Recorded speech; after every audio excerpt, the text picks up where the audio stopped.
So what's wrong? How do we get so off track? Well, it's a couple things. It's never one thing. From 30,000 feet, we made a couple of really big mistakes at the end of the Cold War.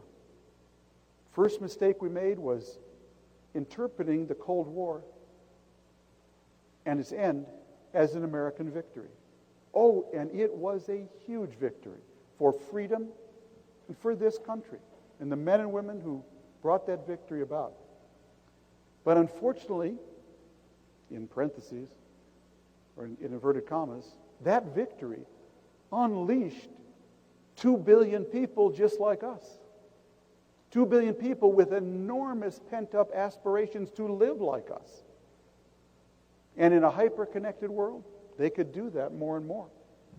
So the end of the Cold War, which we thought was a victory that allowed us to put our feet up, we completely misread that. It was actually a moment when we actually needed to relace up our shoes to run the race faster. It was as if somebody came to us and said, well, you've won the American marathon now for 50 years. From now on and forevermore, you will only race in the Olympics. No more just American marathon. Then we compounded that, unfortunately, tragically, and maybe even necessarily, by spending the next 10 years after the Cold War chasing the losers from globalization called Al-Qaeda rather than the winners called India, China, and Brazil. You put those two together, and you can explain a lot about where we are today. Because what we did was, rather than get our growth the old-fashioned way, we borrowed it. We borrowed it from the future, we borrowed it from China. So where are we now?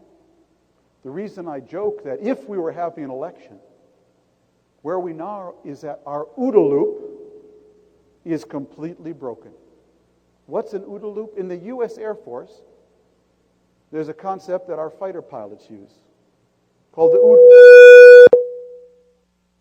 loop. OODA.